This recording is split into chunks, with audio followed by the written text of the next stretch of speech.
Hello, everyone, and welcome to Adobe Live. My name is James Bonanno, and I am joined by the very talented photographer, Justin Bettman. Justin, welcome to Adobe Live. Welcome to the chat today. Thank you. I'm stoked to be here. Stoked to have you here and really, really excited to show everyone in the chat what Justin is going to be working on. For those that are coming in, Cody Bear, welcome, Clever, welcome Fabio, welcome Steve, welcome the whole gang. This is going to be a treat today. Today we're going to be having Justin show us how to edit some conceptual photographs and kind of your whole process. And so I think before we really dive right into the nitty gritty of the work, I'd love for you to maybe give us a little intro, tell us who you are, what you do for a living, and maybe show us some of your work before we get into everything today. Yeah. Well, thank you everyone for joining. My name is Justin. I'm a conceptual photographer. I like to bring a narrative and cinematic approach to a lot of my photography. And over the next couple of days, we'll be retouching 2 different images and kind of showing you my process. A lot of people know my work for the lighting and that sort of thing. And I think that I'll kind of talk about how I light stuff practically on set to then enhance it even further using Photoshop and bring it to life in that way. As you can see, color is like a really big part of my process through this photography. And yeah, I'm really excited. Any questions from anyone while we're just about to start kicking it off? Not yet. I'm sure we will have plenty today. Hi, Robert. Nice to see everyone. And Wesley, welcome to the chat. And yeah, for those that are new to this format, please leave some questions in the chat. I'll be moderating for the next 2 hours and tomorrow so that Justin here can really get to work. And and any questions that I have, which I'm sure I'll have a lot. I mean, your work is, dude, it's stunning. I mean, I think the first thing that stood out to me when I've seen your work before hosting. And so the set in the street that you have, that series has clearly taken off. And I'd love to, hear about kind of how that whole project got started when we have, maybe a lull in the edit. But yeah, your color, your lighting, man, we're going to be learning from a pro today. So I'm excited. Hopefully everyone else in the chat is as well. Awesome. Well, yeah, let's kick it off. So we're going to be doing 2 images over the next couple days. I think hopefully we'll roughly finish one end of today and then another one tomorrow. So cool. This year for my holiday card with my fiance, we did this shoot just because this past year was bananas. And so, yeah, I wanted to kind of show you the retouching process of an individual portrait that I took of my fiance during it. So here is the shot with no retouching. I've colored it prior, just doing overall adjustments, but then, just sort of wanted to walk you through my process. So sure, man. Yeah. As you can see on the right and the left side, the curtains that I had and the crossbar didn't go wide enough to actually cover the width when you include the side tables. Initially, while I was shooting on set, we had tried it with lamps or with the the lampshade on top of the poodles, and realized that felt just a little too overpowering since it went so much higher than us when we were on the couches. So I decided that I'm going to make the poodles more of statues and not lamps. So we'll remove that off the top of there. And then when I was buying bananas for the shoot, I went to Trader Joe's and asked them, hey, is there a limit on how many bananas you can buy? And they said, no. Oh my God. We have them in the back by the case if you want to buy 100 at a time. And so unfortunately, or probably fortunately for most people buying bananas, they're not fully ripe when you usually buy them. So you'll see these bananas are a little bit green. So we'll talk about the tips and tricks that I use to turn those a little bit more yellow, and then just general cleanup and overall doing that sort of thing. So yeah, I mean, I think before you get started on the actual retouching process, Justin, I want to just ask you a couple questions, because like your mind clearly works as a storyteller, and like I think as someone who's a filmmaker first and sort of a photographer second, I look at a lot of the vignettes and the scenes that you create as scenes of a movie, or seem almost like Wes Anderson style. And I don't know if you take inspiration from him or not, but totally, yeah, his stuff's great based on color and like composition. So with this specific shoot, is this like in your house and you just built the set based on things that you had, or did you go out and like purchase props like these poodle lamps? Like, what was your process before you actually chose to shoot it? Yeah, I'd say my actual life and my photo world and props kind of merges together. I was at a flea market maybe 3 months ago and saw these poodle lamps and thought they were perfect, and knew that I wanted to use them in a shoot, but didn't know what shoot that would be.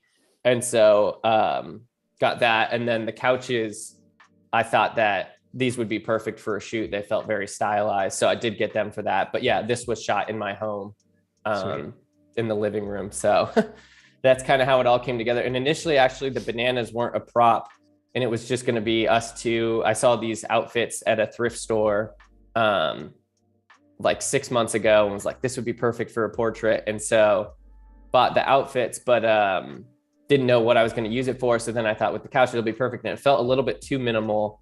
And then I was trying to think, like, how do we signify this year in a holiday card? And literally while we were shooting, we're like, it'd be hilarious if there were a ton of bananas.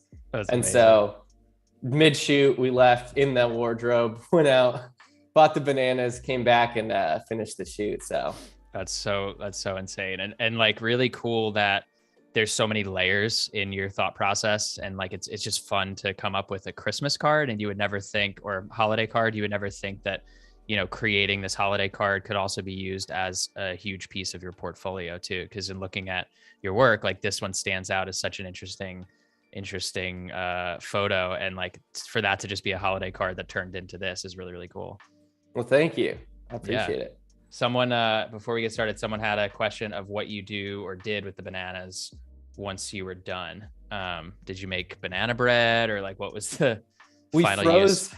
We froze about 10 bananas for smoothies, and then the rest of them I donated. There's like a Facebook group called Buy Nothing in my area, and so I post on there if anyone was in need and wanted bananas. Cool. So I think about 10 different people came by and picked up bananas over the next couple of days. Right on. That's really cool.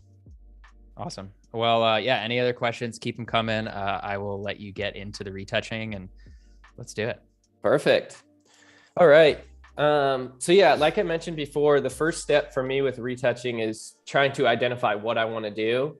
And then I kind of just start moving through there. So if I had to put it, and like think about it ahead of time, I would say I want to extend the curtains on both sides. I would like to do some general cleanup. You can see there's little felt under the side tables. So I'd want to clean those up. And there's a couple chips on the wood. Would want to clean that up. I don't like the logo on her socks here, so probably take that out. Maybe add an orange and green stripe on the socks so they feel more in line with the wardrobe that she's wearing. Clean up her hair a little bit. Big one is making the bananas yellow, that sort of thing. Taking off the piece at the top of the poodles to make it feel a little bit more like a statue and less like a lamp.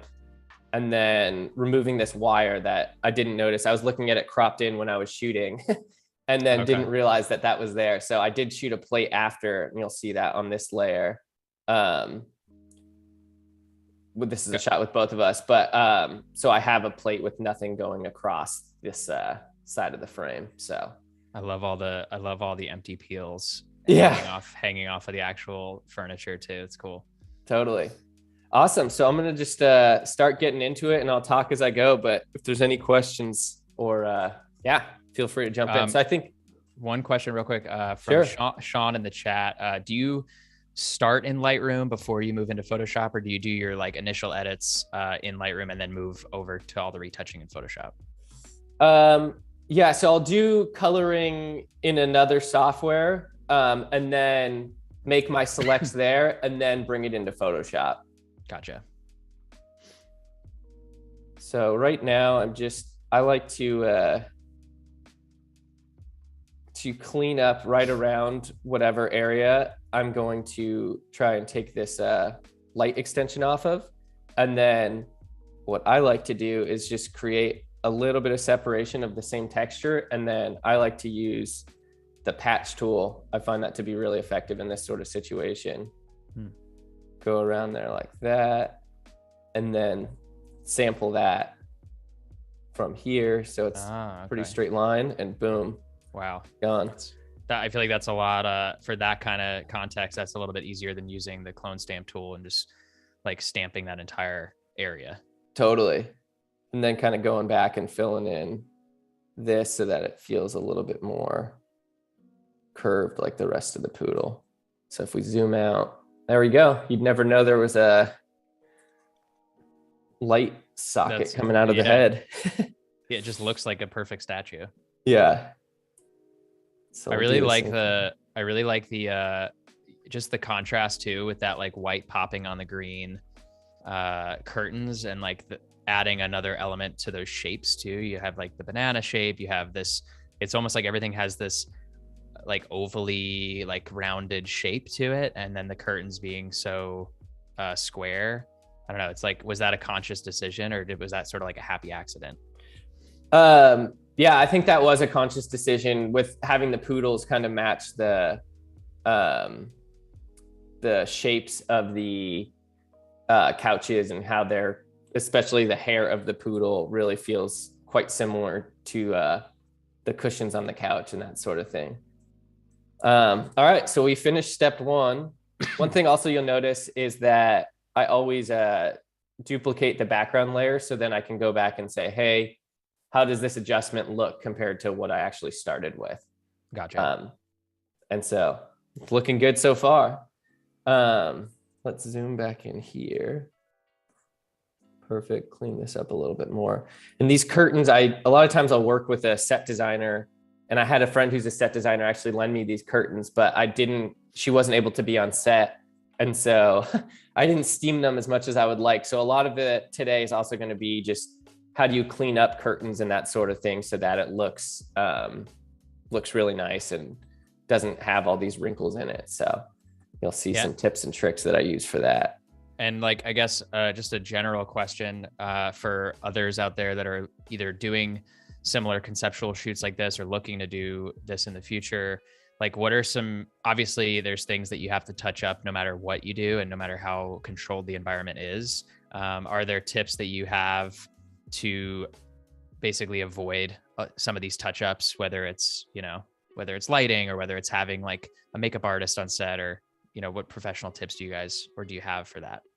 Yeah, I think having the right crew members and doing it in camera is always my preferred way of doing it, but it's pretty awesome that with Photoshop, if you're not able to do that, that you're able to fix it in post. So yeah, I think having a set designer for like hair and makeup, having someone on the team who's able to do that, because they're also, in my opinion, a lot more trained to look for things that I don't notice until it's too late. So right. I always find that to be really helpful.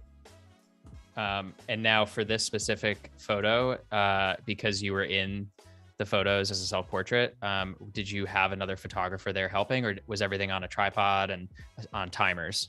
Yeah, everything was on a tripod. So you'll see that, and on a timer. So here's that plate that I was showing you. Things moved ever so slightly, but it's pretty much the exact same. And even if I'm not in the shot, I like to shoot on a tripod for that reason, that if I ever want to pull a plate of something, that it's easy enough to do that. Cool. So now I'm just trying to clean up the curtains because we're going to be sampling that and cloning it over a little bit down the line. So you'll see, I really like this patch tool, especially for texture like this. The way it works is it kind of figures out what's around that area and will blend around where it's patched, but the inside of it you're telling it what to sample And I find it works really well, like on cement or something like that, where the software is really good at figuring out, hey, how do we blend this area with the texture that you're trying to sample from. Gotcha. And you've been doing this a long time. Do you feel like the tools in Photoshop, specifically the patch tool and the clone stamp tool, have just gotten better and like more dialed over the years? Totally. I mean, I think actually, funny enough, I think the clone stamp tool hasn't changed too much because it was such a good idea from the beginning. But yeah, I think that the patch tool has gotten better over the years because there is a lot of room for software interpretation on that versus, in my opinion, the clone stamp is really following exactly what you're telling it to do. You'll see here on my camera, there's a couple dead pixels. So that's something that I also like to take out. That's the type of thing that you could use a clone stamp for, or you could use the patch tool. It doesn't matter. All right, so we'll see right here, it looks like it is sort of ending and we want to extend it further. So what I would do is try and sample an area that looks like it has really nice texture and shows those lines of the curtain in a nice way. And then I'm going to copy that, paste it here, and then move it over and try and find an area of, hey, where does it feel somewhat realistic that it would line up and it doesn't fully catch your eye off guard. So if you zoom out far enough, does this feel roughly like it could continue like that? And also, is the repeating pattern not super obvious? Because you can see this highlight here and this one matches a lot. So that's something that we're going to try to address a little bit later. Though if curtains were perfectly folded, it probably would match a little bit. The other thing that we're going to look into is that with we want the curtain to go down to the ground because a curtain wouldn't end this high. So we're just going to extend this. We're not pushing it too far. And I think a curtain would probably end a little bit lower than the baseboard. So you can kind of see where that white baseboard is back there. We're going to bring it down just a little bit further. Boom. And to extend that, are you just holding shift and pulling that layer down? Yeah, so I do free transform, which is Command T, and then I just bring it down. I don't think you actually even have to hold shift. Gotcha. But yeah, and the shortcut for that is Command T. And so we'll see if you look here, I'm just going to click. You can see along this dotted line that there's a pretty hard edge that makes it obvious that we sampled that. So I'm going to turn on a layer mask. 1 second. Boop. Turn on a layer mask and then slowly paint it away at, let's start at like maybe 20% flow and just try and blend what was there below it with what we have and see how that's starting to look. And are you using a tablet and a pen, or are you using I am. Yeah. Okay. Yeah. So we see this little orange highlight here where my cursor is. That feels a little bit weird. So we're going to go back to what we kind of had from before that. And let's see that again. So now this is feeling pretty good to me as far as extending that and having that feel consistent. I think up here, maybe we want to play with that a little bit. Yeah, there's like, there's quite the balance to strike, because you want to be able to duplicate it so that it looks normal, like it looks like it is there, but there's obviously things to the eye that are going to look like you literally just copy and pasted the exact highlight. So, your goal is to try to find the balance so that it looks like it was shot that way. Exactly. And some of what you're doing in Photoshop is almost messing up things that look too perfect. So perhaps after we get it in there, maybe we'll liquify this line so it doesn't exactly match that one. And by us extending it down a little bit, at least height-wise, it's not the exact same place.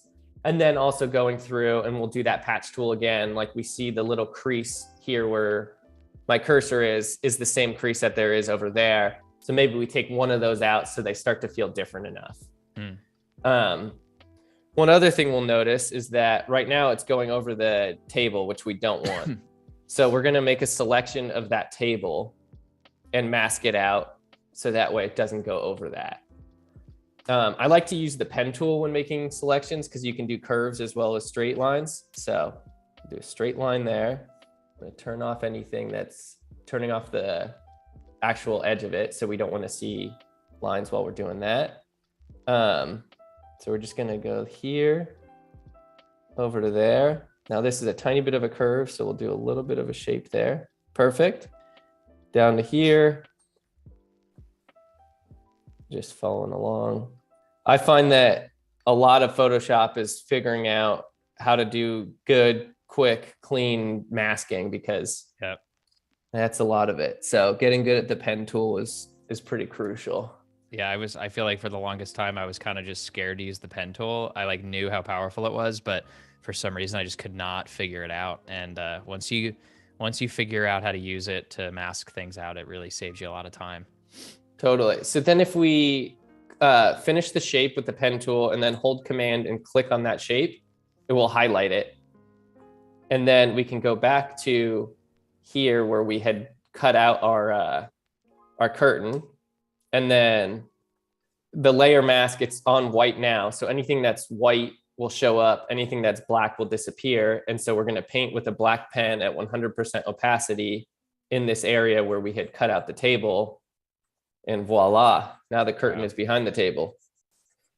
One other trick is if you hit right below the delete key, the backspace, it will show you what area in red that you have masked over. So that way you can see and make sure there's no area that you have missed. Oh, okay. So that's kind of cool. All right, so we're going to deselect that and just zoom out a bit and see how it's looking. I actually feel like it's starting to look pretty good. One thing that looks funny to me is over here in the top right, this line feels really hard, but if we turn off what we did, that actually existed practically in camera. That wasn't something that we did, which is interesting. Yeah. But we're going to go in and try and take a pretty thorough look at any repeating patterns that we see and try cleaning up some of those. So that way it doesn't look like it repeated from anywhere. So you can see here that existed over there. Let's clean that up. When you're doing this retouching professionally for client work and for big projects, do you will you give it over to your partner and have someone else look at it after you've done this to just give yourself a gut check? Like, okay, does anything look off? Like, where's Waldo in this? And does that seem to help? Totally. Yeah, I think that's really, really important. And that's why I also really like to go back to if you hold Option and click, you can just, on the background layer, you can see, hey, this is what it looked like before. That's what it looks like after. Does that feel realistic to me? Because that's, really important to make sure that it feels cohesive and like it could actually be a part of it. So I think that's starting to look good. Let's look and see if there's any other areas that we want to clean up slightly. And then we're going to go in and liquify the curtain just a bit.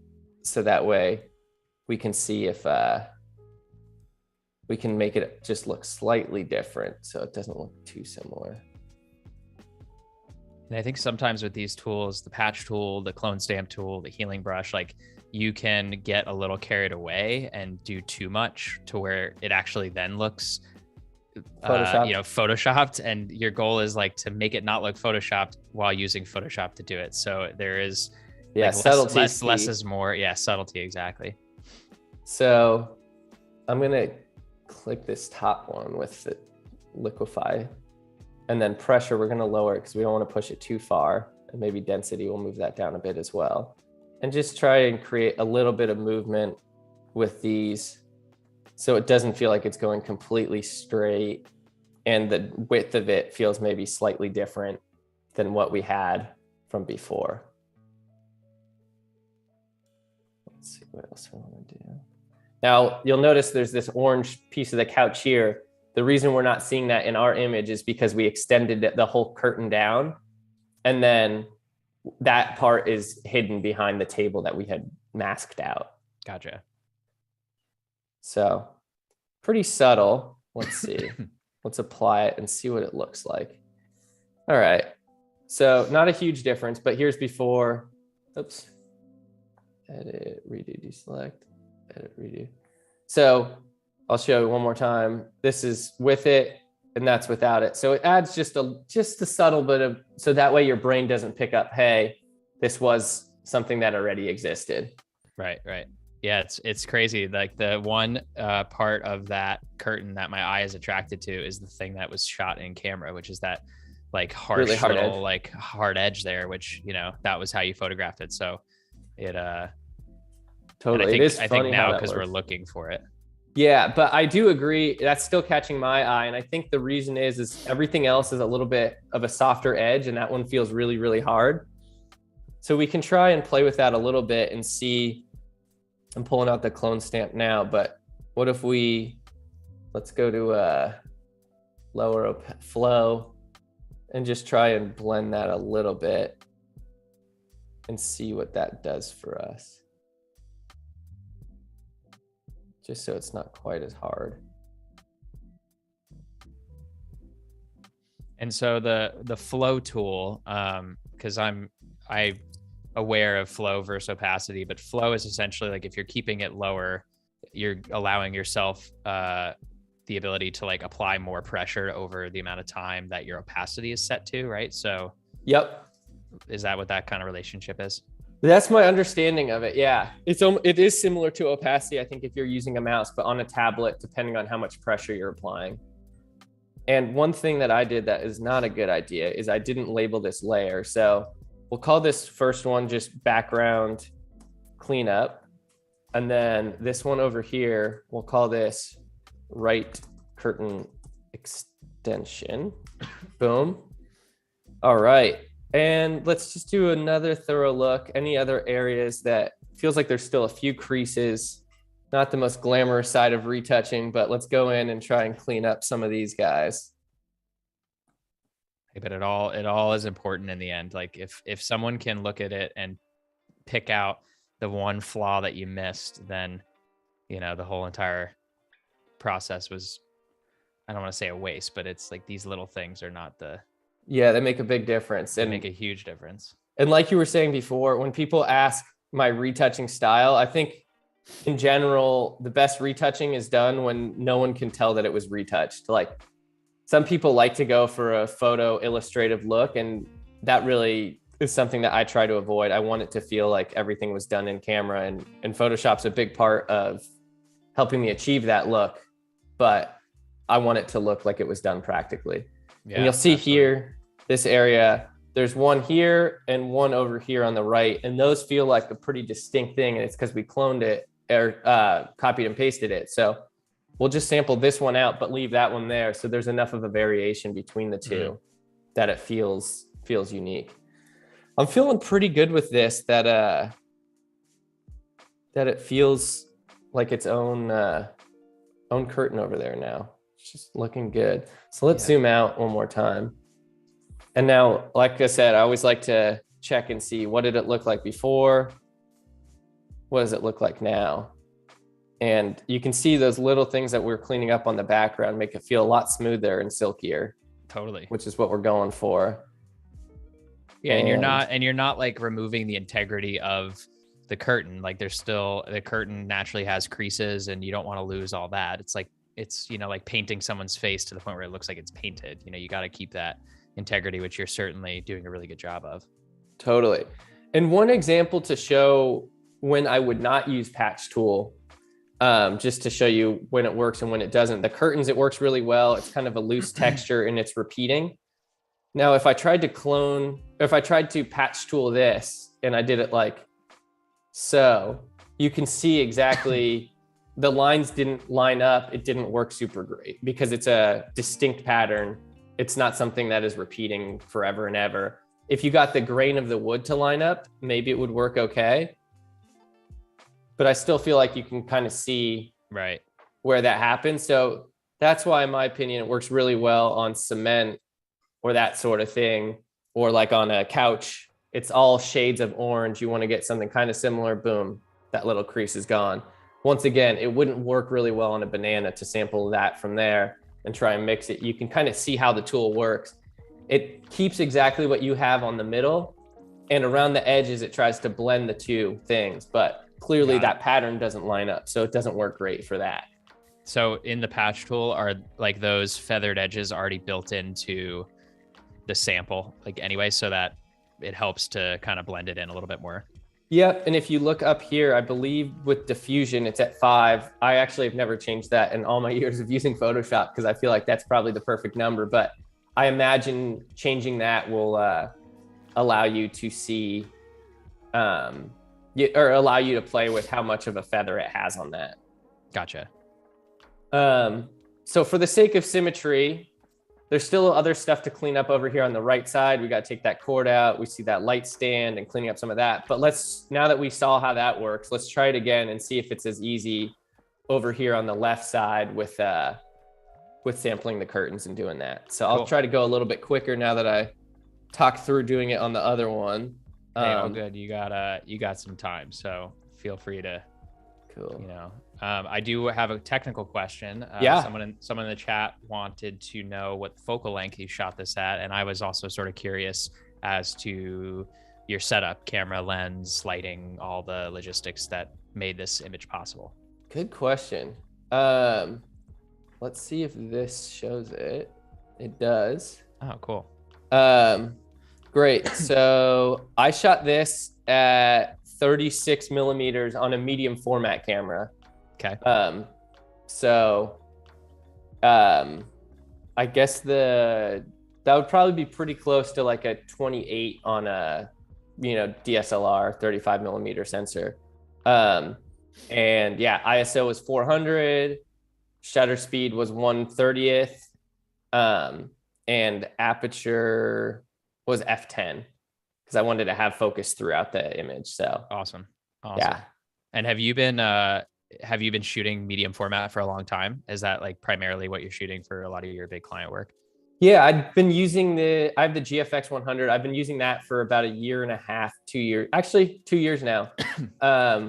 And yeah, if I'm able to shoot locked off on a tripod and I'm not shooting super fast, so for most of my scenes, it works really well. You get a lot of resolution. If I'm doing a celebrity shoot and it's faster paced and I only have, 3 minutes with them in studio, then sometimes for that, I'll still use, I have a Canon 5D. I'll use that because that works just a little bit faster than, the workflow of a medium format camera. Gotcha. So nice to hear that people are still using the 5D professionally. That's like that was my workhorse for the longest time. And I switched over to mirrorless, but I honestly kind of miss DSLR sometimes. Yeah. Are you on the R5 now? I haven't made the jump to the R5 yet. I'm just on the R. Okay. And I have the C70 as my like film camera. So I have kind of those two setups, but I'm almost waiting for Canon to come out with the next R5. One. I don't really think I need the R3. So I'm like biding my time, but the R5 is definitely in the cards. Totally.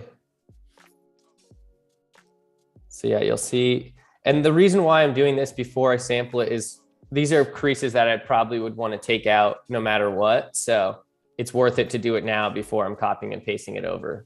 Gotcha. Yeah, it saves you time. Yeah.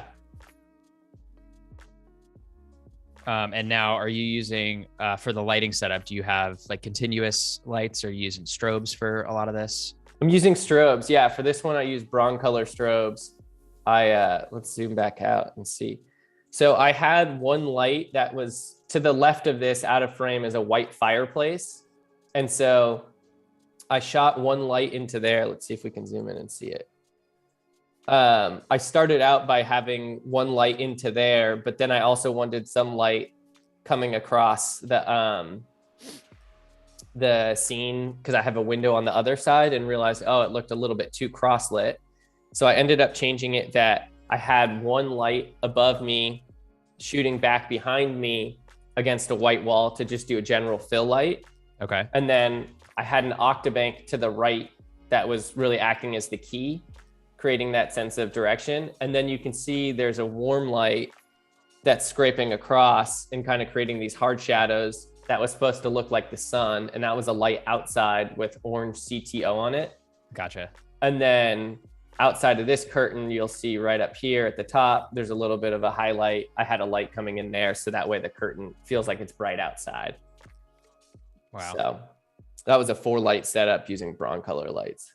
Cool. And are you, I mean, like that part of the process, I mean, that probably takes the most amount of time to really dial in the direction of that light, what you're looking for. Do you find that for a shoot like this, like that is a little bit of trial and error, or do you kind of plan that out and know right away, like, okay, these are where I'm positioning my lights and this is what I'm getting out of it? Yeah, I always like to think about when I'm using artificial lights, I always want them to recreate something that would naturally exist in a room. So, or in a scene. So naturally, if I wasn't using strobe, the outside would probably be fairly bright if I was exposing for inside, because if you didn't have practical lights on in a room, that's how it would typically work. So that's how I did that. And starting with that, and then I was like, okay, there's another window. There would also be light coming through there. And then just try to build the light inside to mimic what would happen if those lights outside were a little bit softer and cleaner. So I always like to start from a place of reality and then kind of build it into a surreal interpretation of that, but knowing that, hey, this is kind of what we're starting with. Love that. And this is what would naturally exist in a room. If you can't justify where the light would naturally be coming from, then I have a hard time putting a light there, because I want it to all feel like, hey, this could have actually existed if it was the perfect moment and the right lighting and all that. Yeah, absolutely. All right, so let's see. I'm feeling pretty good about these guys. So once again, we'll try and find a good area to sample. Say this feels pretty good. One other thing you don't want to do, if you see right here, there's a hard highlight that I'm cutting right in half on the right side, where there's a highlight here and a highlight there, and it's getting cut in half. If we pasted that, it would be pretty obvious. So we want to find an area, look at where the edge of the frame is here. It's quite dark. So let's try and choose for the right side of our frame something that feels slightly dark. So that's too bright, like I was saying, we'll move it over. And that feels pretty good because it's kind of like a dark crease, and I think that will blend well with what we have over there. So we're gonna copy that, paste it, free transform it, bring it over to where we want it. And let's just eyeball what that edge looks like. And then how far down do we bring the other one? To about here. So we're gonna do the same thing. And let's see, how does that blend? I mean, that looks, yeah, the darker edge without that highlight helps a lot, just because there is some of that like dark fall off on the left side. Yeah, so let's just show what it would have looked like if we did it with a really bright edge and why that doesn't work as well. So let's say we took this, brought it over here, and tried to extend this down. You really feel that edge. Feels like it's pasted on. Yeah. So I think that this feels a lot better, and we're still going to blend it a bit more. But that is a good starting point just to see. So let's look here. Okay, and we can maybe take away some of this. So we're going to go to here. Let's turn down the opacity and see where the other seam kind of lines up with it. So we have a lot of space actually, where it's overlapping right now. So we have some latitude to play with. Let's see if we took away this, what it would look like. That's feeling good, but let's make this edge a little bit softer. So we're gonna get our brush that's pretty soft up here, lower the flow a little bit so that way it's blending the two. If you do shift while you click a long line, it will do a straight line, which is really nice. And do you ever, when do you use like content aware fill? Do you just kind of stick to patch and clone stamp, or is content aware fill something that you're using for this as well? I typically like to go with the patch tool because I find that I have a little bit more control. But if you're doing like a sky or something like that, I think that could work well. This, now I can line it up exactly to where I want it to repeat, which is harder to do with content aware. So we're gonna do the same thing that we did before. We're gonna draw a shape around our table. And sometimes it's really hard to see the edge of the table. So what I like to do, I'll just do curves or something else, but brighten it a little bit. And it makes it really easy to see, hey, this is the edge that I'm gonna try and cut out. So now we have that, just because the dark wood and the curtains are blending a little bit. Once again, we'll turn off any stroke or fill so that way we can see where we're drawing. I still can't get over those poodle lamps. I feel like someone had that idea. I was like, all right, yes, this lamp needs to be a part of my house. And did you keep it, or is it now like somewhere in your house? Yeah, I mean, I almost consider my house to be a prop house. Yeah. Where use it for one shoot, save it, and maybe there will be another shoot that pops up that I need to use it for. So yeah, I like to save everything. So I'll do Command click on that again and turn off that curves layer. In fact, we'll actually delete it. Actually, we cannot. We'll do that after. So we have this, and we're going to, once again, 100% opacity, paint it black because currently everything is white on this layer mask is showing up. And we want this to show up on front. So boom, now we have the table back in front where it should be. So look at that. Awesome. Looks pretty good. Now we'll turn off this curves. When you're selecting something, you cannot delete this curves layer. So you have to deselect that. And now I'm able to delete the curves layer. So one other thing you'll notice that we'll want to play with and fix is that when we put these curtains in, before, it made sense why there's a reflection on the table with the black pole and then the white from the window. Same thing over here. But once you put those curtains there, it doesn't make as much sense because why would there be, why would we want to have that reflection when it doesn't exist? So that's something that we're going to want to clean up and probably extend this area that's on the left, this wood grain, over to the right. So maybe we'll do that now. Yeah, I mean, you're constantly asking yourself the questions of where is this light source coming from, like you said. And when you're retouching like that and you're covering a light source that was previously there, that's an important step because that'll definitely stand out. Yep. And so you'll see here, I'm going to go back to using the clone tool.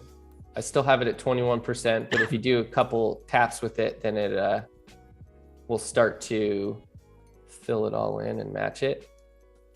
And I had to line up the bottom of the wood so that way when I'm extending it, it all matches up. And you'll see I didn't do it quite perfectly, so we'll just extend that all the way over. Let's see this. Perfect. Now that edge is filled in. So now if we zoom out, to me, that if we leave that there, that looks much worse than that. Now the pattern that we have almost looks like repeating pattern from the curtain. And we can see there's one little extra highlight there that I don't think feels quite right. So we'll try and sample from here and just darken it in there a little bit more. Perfect. Same thing with that. Awesome. So we'll come back later and fill in those wood chips, but just the surface of those tables was bothering me a little bit. And we'll do the same thing over here. So once you've made that selection like you had with the pen tool, you can go back and that selection seems like it's already still there, right? So you don't have to redo a pen selection each time to mask it out. Yeah, if it's a shape that you think you're going to come back to, in general, it probably just makes sense to keep whatever shapes that you've already made. And if you're really diligent, probably even better to label them. So that way you can go back and make sure that you have them. So we'll zoom back out here. That looks a lot better now than that with the tabletop surfaces. So we'll label this one for good faith. So left curtain or left side table. And then for this one, we'll call it right side table. I'm the worst at labeling in Photoshop until I have like way too many layers. Then you go back and do a marathon. Yeah. It's like cleaning my closet until it's way too messy. Totally. So everything's looking pretty good.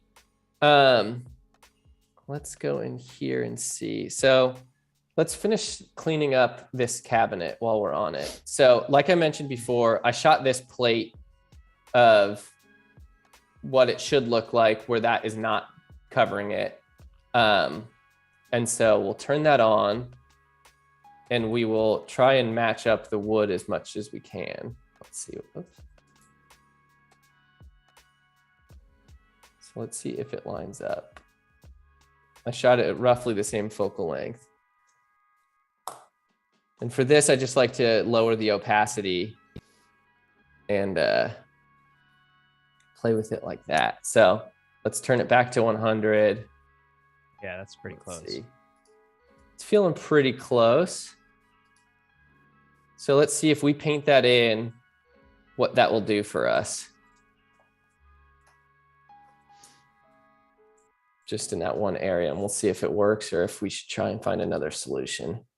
So once again, this one, we turn the layer mask to black. So anything that we paint white with will show up. And let's see what this looks like.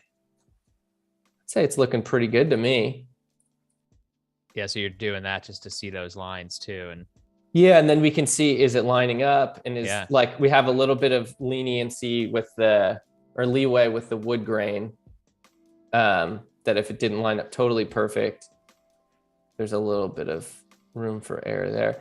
All right, so now we notice the camera moved a little bit. So this is showing up a little too high, but up until this point, I think we're in pretty good shape. And what we can do is try and do it all the way down to here, see how that looks. And if we want to, we can try and extend the actual, whoops. Let's try and extend the wood a little bit lower and see if that solves our problem. Oh, that's too low. Yeah, like just getting closer. Little. Yeah. That looks pretty good to me. Yeah, that looks good. Naked eye's not gonna catch that one. Not gonna catch that. All right, so let's go back in here and clean it up a bit more. I'd say that lines up pretty good. And we can also take out the shadow that was created from that. Now you'll see the color of that, oops, is not quite right. So that's probably something that's just going to be easier to fix with cloning than it will be to do that with layer masking like we were doing. So, all right, now we don't have the cord going over that wood, which is good, except now look, let's see.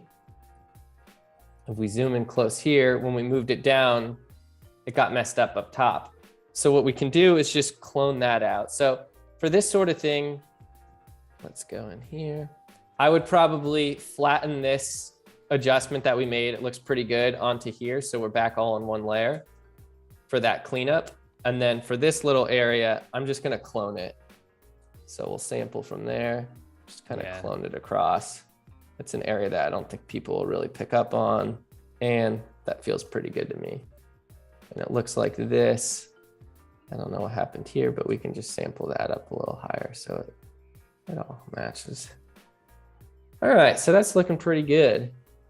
It's so crazy just the amount of retouching that's necessary. You know, when it doesn't, from the viewer, like it doesn't really look like there's that much to do, but then you start to really go into the details and like all this matters, and it really does take some time. Totally. And yeah, once again, my mantra is good retouching is retouching when you can't tell that anyone did any retouching. So yep. You guys will have to hold me true to it and let me know if when it's done, we can pick up any area that looks like it was retouched. So we'll do the same thing I was talking about with that we did with the curtains. So we want to create an area where the texture is right on one edge. And then let's just try doing this patch tool and see how it works. Boom. You'd never know that was there. Nope. Now, if we have time, we might try and fix this carpet that is bowing up in the corner at the end of the tutorial. So let's see what we have time for. But once again, we'll try and create a nice clean edge that has that wood texture that we're looking for. Then you just sample around, pick it up here, perfect. And then we'll just bring it over. If you see at the bottom, there's a little bit of a darker grain in that last 5%. So we want to try and match where that line is. Perfect. So right down here. So that way it comes across. So I think that looks pretty good for getting rid of that cord. Seamless. Wouldn't be able to see it. Now we still have this light stand here, and we'll do the same thing that we were doing before. We'll try. Did you work, as a professional retoucher at any point, or is this all from you as a professional photographer, just retouching your own work and kind of like over the years of doing it? Yeah, I worked at an ad agency, and when I was there, I would retouch some stuff just for mock-ups, but I never worked as a retoucher for professional like client work. It was all stuff that I kind of picked up. And the cool thing about Photoshop is there's about 10 different ways to do most things. And so it really just depends on your preference and how you like to do it. But when I worked at the ad agency, it was neat because you'd always pick up on tricks that other people would do things a certain way, and I wouldn't have even thought to do that. Right. And so it's cool to see, how everyone does it. You could use levels, or you could use curves, you could use the patch tool, or you could use the clone stamp, or you could use content aware. There's just so many different ways to do every little thing. So let's zoom out. That looks pretty good to me. I think that's looking really nice. Yeah. So I think the next big thing that's bothering me is, are these bananas. I don't think bananas should be green. Oh man. They sit on your counter for like a month, and then, well, not a month, but a week. And then all of a sudden they're spoiled after like a day. Like yeah, exactly. So first thing I'm going to do is clean up some of these ones that are maybe too brown, just so that way they look nice and appealing. Once again, using that clone stamp tool. And then what I'm going to do is I'm going to sample one of the bananas that I do like. So some of the bananas, we were able to find some that were a little bit more on the yellow side, and then some were just really green. So let's find a yellow one that we like. And the bananas are a big focus of this photo, so it's important to get it right. So we'll sample, I like this yellow area there. And what I'm gonna do now is on a new layer, do a color layer. And color's interesting. So you can paint that color that you had, and it will maintain the shadows and the shape of what was there below it, but it will actually just change the color of the item. Oh, wow. So that's pretty neat. You zoom out, let's say we did it in a different area. Now let's actually look and see what happens if you just painted the whole image yellow on a color. So it almost gives it like this sepia tone. So obviously you wouldn't want to do that, but that kind of shows you what the effect would be. And if just the bananas stayed that yellow, it would actually look good. But we want to also be conscious of where we do it, so that way it doesn't look like we just painted everything yellow. So we'll want to make sure that towards the top of them, maybe there's a little bit of green, as well as making sure that, I don't know what the technical term is, but the area where all the bananas connect also shouldn't be totally yellow. If anyone in the stream knows the has an agricultural background, I'd love to know what that technical term is. What is that? Like a bushel, or I don't know what it is, but so as you're painting that color, the bananas are still maintaining the texture that they have. It's just changing the hue of that color, correct? Exactly. Cool. And you'll see here, oops, I accidentally painted that area over here yellow. We want to keep that a little bit greener. So we'll just go back. And this right now I'm doing is almost just a test to see, hey, does this, as a gut check, does it work? And I'm thinking, yeah, it is working pretty nicely. So what I might want to do is keep doing this, but there's going to be some edges that we're going to want to be a hard edge, right? You don't want to paint over here and now her skirt is yellow. Right. So for some of those areas, we may want to, if it's a big enough color difference, which this might be, we might be able to just use the magic wand tool, and yep, seems to be working. Do that just to get some of these hard edges nice. And that's a little bit quicker than using the pen tool. But you oftentimes need to have a large contrast between the subject or whatever you're trying to highlight and the other item. Otherwise it will start to have issues identifying it. And you'll see here, I'm with a little bit of a softer brush, trying to keep a little bit of that green at that edge, because I think that naturally there would be a little bit of green there. So we don't want it to, once again, good Photoshop is Photoshop for me when you don't know it's been Photoshop. So let's keep that Right. like so. And I think in general, maybe it's good for me to keep the flow just a little bit lower.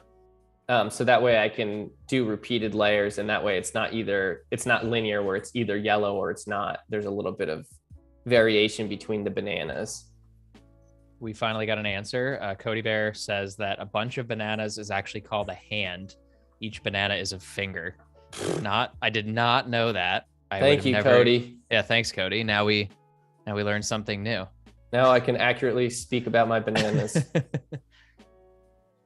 And over here, it's almost looking a little green, but let's zoom out. For some reason, when you look close, it has a greenish cast to it. But when you pull out, I think it's working. So we'll keep going on these. Yeah, it's always nice to pull out and see, hey, is what I'm doing working, or am I looking at it a little too close up? So I find that to always be important, is every couple minutes, try and zoom out. Definitely. Yeah, I think with any retouching, it's easy once you're like really, really dialed and in the zone, and you all of a sudden zoom out and you've affected an area a little bit too much, or exactly, the image needs to feel balanced. And when painting these yellow, bananas are not going to be uniformly yellow.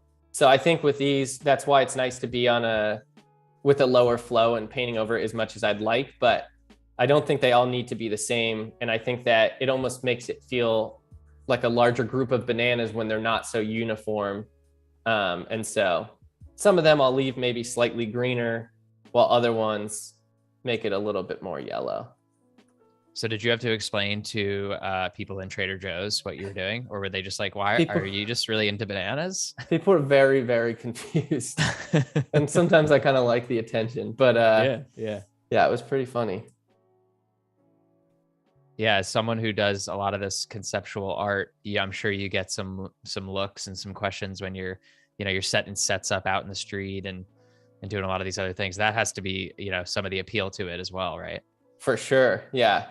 It is always funny to, the first set in the street that I did in Brooklyn near my apartment. And one night I was walking home and I leave these sets up after I do them. And a cop was like, do you want to stay in this like Airbnb, $50 a night, like best deal in Bushwick? Little did he know I was the one who created it. That's amazing. And so that's always fun too. It's just seeing people's reaction. That's part of the project. So I wanted to ask you, is there like a whole permitting process that you have to go through to set these up and then like leave them set up? Or in most cases you can just build them and kind of leave them as they are? Yeah. If you want to do it legally, you definitely need to permit it.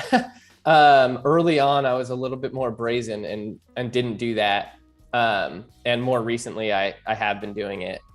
So for this edge, once again, I want it to be a little bit of a harder edge. So we're going to paint that in. There we go. Some of these guys over here could use a little bit more yellow. And for those that are just joining the chat and those have been sticking around, keep asking those questions. We're about an hour into our stream today. If you're just joining us, we've just figured out what a bushel or a group of bananas is called. And each one is a finger, apparently. So something new. But in addition to that, we are learning all about retouching here with Justin Bettman. His work is incredible. So stick around. We're here today and tomorrow, another hour today. So keep on asking those questions, everyone. So to me, it's starting to look pretty good. This was before and this is after. So looks pretty big change, but I still feel like some of the bananas are maybe a little bit too dark. And I think that we could push it a little further. So I'm going to highlight, actually, let's just start with a color layer and let's see what we do with that. So let's do selective color and go to the yellows and play around with that. So this is what happens if we turn down the yellow. This is what happens if we turn it up. And we'll notice that there's a lot of stuff being affected by the yellow because it's not just the bananas that are yellow in this scene. And so I'm also noticing if we take away magenta, they're starting to look really green. Well, if we add magenta in there, it's starting to feel more banana-like to me. Let's play with this cyan. Once again, you add cyan and it starts to feel too green to me. We take it away. Has kind of a slightly redder. And then if we play with the blacks, that brightens it if we take it down just a bit.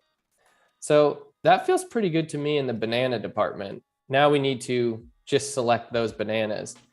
So we can turn that off, and we don't actually have to be super precise for the edge of every single banana. So once again, we'll just get 20% flow or so and just start painting that onto them and see how that's affecting the image and make a decision on, hey, do we really want to mask it out to the edge, or is just a general banana touch up doing the trick? Yeah, and what works in this case too is the fact that you have them stacked on top of each other. You already have a lot of these darker bananas on the bottom with the shadows, so every banana still has this like uniqueness to it. So even if you are painting with this color, it doesn't all feel so uniform like it's copied. It just, you're changing those greens. Totally. So yeah, let's look at that. That to me makes a big difference. It almost feels like if you take it away, it looks photoshopped green. That ours feels much better that way. And then let's try one more thing. So if you create a new layer and only want to affect the layer below it, you can do what's called a clipping mask. So you right click it, create clipping mask. And it means that if you change the layer mask on the layer below it, it will automatically change that for the layer above it as well that has the clipping mask. And you can stack these as many as you want. So let's just only go into the yellows. And what happens if we boost the saturation? So you can see if you desaturate, those are the areas that we already hit on the previous layer mask when we were just generally going through it. So if we push it just a little bit, let's play with the hue. We don't really want to play with that. So if we boost the saturation just a little bit, some of those bananas are starting to look pretty appetizing. Now we might want to go through again. Okay, we can see what general area we did, and maybe we'll go a little bit more precisely in painting it in. So that way these top ones get a bit more of that reddish hue and some of that a little bit brighter, and adding that saturation in there. Once again, this doesn't have to be perfect because the edge of bananas sometimes are more green than the top. So it's okay if there's a little bit of a slight variation there. And since we're using such a soft brush, you can't really tell where it starts and where it ends. Yeah, it's looking nice. Yeah, and for those in the chat that are asking about rewatching, yes, this stream is recorded over on behance.net/Adobe Live. And for those that want to rewatch it, head over to Adobe Creative Cloud's YouTube channel. And it should be a replay as soon as this stream is over today. Yeah, thank you everyone for joining in. And the more questions, the more fun it is. So there's no silly questions. So feel free to chime on in. Everyone's having fun with these banana jokes. Steve says, but the banana has to want to change, not just change its color. That is true. Bring in the huge blender and the jug of rum. Yeah. Did you guys make any Caribbean-ish drinks out of these? I mean, you had bananas for days. We didn't, unfortunately. So now this is feeling maybe a little too much. So I'm going to tone this down a little bit. But yeah, good suggestion. So, and the other thing that I like to do that I haven't done is grouping this together. So that way, if I only want to see what's happening to the bananas, I can. So let's call this banana color mode. And then we have these, and we'll make this into a group called the banana color change group. All right. So if we turn this off, this is where we started with some very unripe bananas. And this is where we're at now. So I feel like there's a pretty big shift, but it doesn't feel too artificial, especially if I stare at it for a second. Right. You know, like, okay, nothing really stands out to me. There's a couple bananas right in here that feel a little bit bright, but if we go back to our original, our original layer, they are a lot brighter than the other bananas. So that makes sense that there would be a little bit of variation. A lot of people, when I shared this photo too, thought that I had photoshopped the bananas, but really, they were all there. So no, I mean, that's no extra bananas added for this shot. Well, that would be a huge, I mean, that would be a stream in itself just to have to Photoshop that many bananas in. And like you were saying before, like being as practical as possible and actually photographing everything that you can in camera, because you can see how long it takes just to touch up things that you've controlled and put in the scene. So if you had to add all those bananas, I mean, you'd probably pull your hair out. That would be bananas, let me tell you. Oh, yes. All right, so let's look and see what else do we want to do to the image. We're definitely going to want to take away the cord down here and the sandbag, and we have a plate, I think, for that. We haven't really done any cleanup or dodging and burning on our subjects or working on her sock, like I mentioned. So maybe we'll look into doing some cleanup on our actual subject. Justin, before we get into this next touch up, we have a really great question in the chat from Nicholas. Figure we could steer away from this for a second, but a broader question. When you first started your conceptual projects, personal projects, how did you balance your time and money to fund them before you were actually getting paid to do them? For me, I would just try to do them as cheap as possible. So having friends help out, offer to trade assisting days with other photographers. If it was something where I needed someone who's a little bit more skilled, trying to, find local actors or models who are interested in doing something for their portfolio because I didn't have money to pay people. I find that the biggest investment that I like to give to my personal projects is my time. And you want to make sure that everyone feels like they're taken care of and, compensated properly, but trying to find other people who are also in a stage of growth and that sort of thing versus going to someone who's super professional and has done something for a really long time and rightfully so deserves to be paid for it. I like to find people who are also in a similar spot in their career who are looking to grow and trying to grow with them. Yeah, that's such great advice. And I think like you hit the nail on the head in that point of giving your time as one of the most valuable things that you can do as a photographer trying to do this professionally. Like if you're going to spend this amount of time on a personal project, it'll show, and as a spec work, as something that you can use as portfolio. I think everyone has to start somewhere. And if you put the time in and you're passionate about it, like it will shine through at some point and people will start paying you for it. Totally. So I actually retouched a picture of myself as a little practice before I did this one. And so I'll show you guys what that looks like. And then I also, on our website, had done this. So I want to make the socks feel like, hey, they were consistent across both shots. It doesn't matter that it has to be perfect, but I want it to be consistent. So if I look at this photo, I see that there's green and then orange. So I'm going to try and, let's see, we're going to actually screenshot that. So it's the exact same values. We'll bring that into Photoshop. Perfect.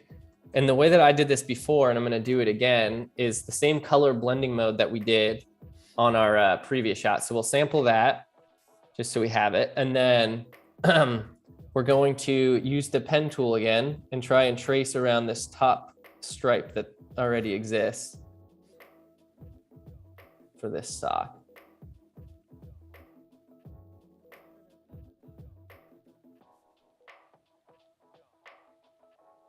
I love the composition, like the way that you guys blocked each other. It's just, you look at the image and you can't help but laugh anyway. It's just like this deadpan look straight to the camera. Thank you. So there's that sock shape. We'll see how it looks. We're going to do a new layer. Let's label it this time called sock stripe color. Okay. And then I'm going to paint this that green. Now we'll see, hey, it's solid. We can't see anything below it. That's not what we want. So that's because it's not on a color blending mode. So we'll go to color again. And that feels much brighter than I was expecting. Let's try and sample this. Oops. Let's try and sample here, some of this green, and let's try that again. I'm gonna choose that area, call it sock stripe color. And it's still quite bright. Now that might be because we're doing it on something that was white. So that's a little too bright. So we're going to play around with the different blending modes and see, hey, how do we get to something more like that green? And multiply is usually a good place to start. So that looks much better. We see some of that texture. Now it's almost too dark. So let's do multiply, but let's try sampling it with the actual color that we used in the other one. And let's try painting that. Well, that's starting to feel pretty good. It's not quite right, but it's getting there. So let's see what else we need to do. To me, this looks a little bit brighter than that.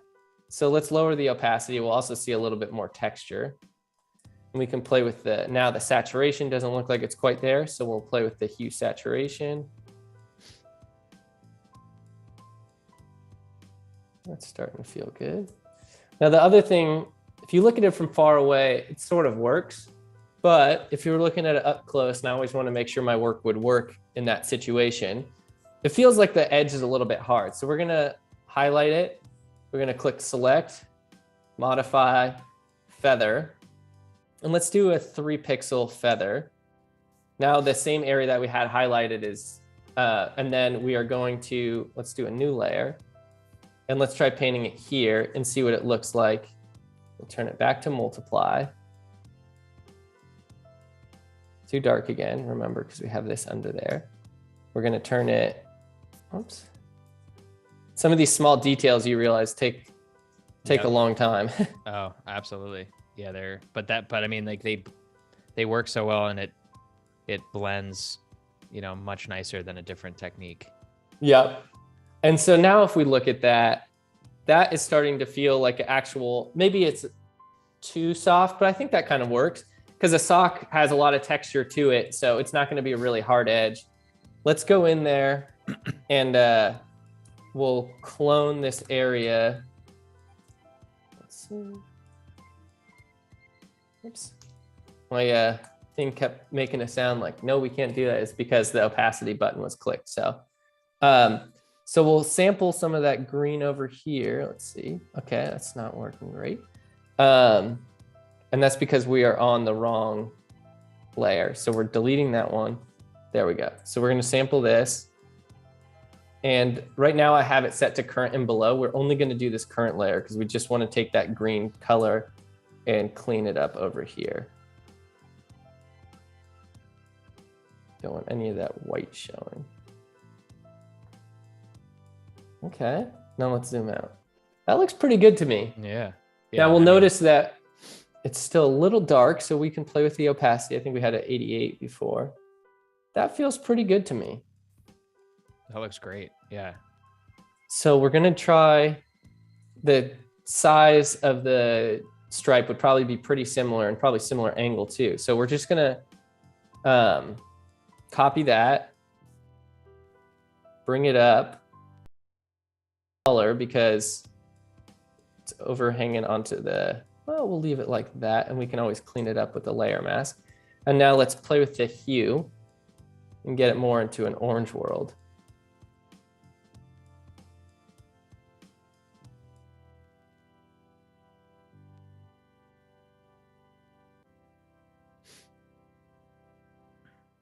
Yeah. So that's starting to feel pretty similar. Maybe too saturated. No, that might work. Maybe a little bit brighter. And to me, maybe we bring it down a bit more. Over there. Okay. And then we'll do a little layer mask and clean up this little overhang. Perfect. Man, your editing makes me want to get a tablet and a pen because, I mean, I'm not doing this amount of touch-ups in my work, but I do at times, and I feel like I'm getting carpal tunnel just from my mouse. Yeah. And so now we can delete this. To me, just from far away, it looks pretty similar. I don't think anyone will notice unless you watch this live stream, and then you'll definitely notice. So we'll put these together, call it sock stripe color.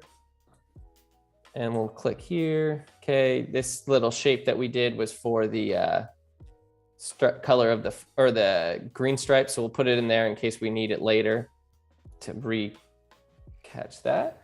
So that's looking pretty good. Yeah. We will do, so let's look and see once again where we started because that's always a good place. So we talked about taking these guys off, extending the curtains, making the bananas yellow, fixing this, and we're getting pretty close to it. Things are looking good. I'd say there's still a lot of small things that we want to do that'll take a little bit of time, but I think we're headed in the right direction. There's a couple, due to the angle that she was sitting at, I feel like the top has a couple wrinkles in it that bother me. So we'll do a little bit of liquifying there. And I don't like to change anyone's body shape or anything, but we'll just try and clean up any edges that should be straight to make it a little bit straighter. So looks like her skirt got caught a little bit here. So we'll just push this down a little bit, maybe stick this up here, just so it's a little bit more of a straight line, and nothing that has a bunch in it. Same thing here, just a little bit. Once again, I'm not trying to change anyone's shape. Just want to fix the clothing. There's this tool over here on the far left in Liquify. One of them's like a pinch and one of them's a pull. So sometimes it's nice if you hit the pinch, it will kind of just drag everything in, so you don't see the hard edge. And I feel like that helps with that a little bit. Now, someone had a question earlier about the reflection in her glasses. Is that something that you want to fix as well? Or do you like having that catch just for the light that is actually giving on the glasses? Yeah, I think that's a little bit distracting. And as we go, if anyone else has any other suggestions, I always like to hear them. So I think that is something that we should try and address. So maybe we'll do that now. I didn't do a shot. Sometimes I'll do one where I'll have the subject take off their glasses and then I have a really clean plate of it. I didn't do that with this one. So we won't be able to have it cleaned up in that sense, but I think there's still little things we can do to go in there and clean it up. So you can see this light bouncing off the wall, actually.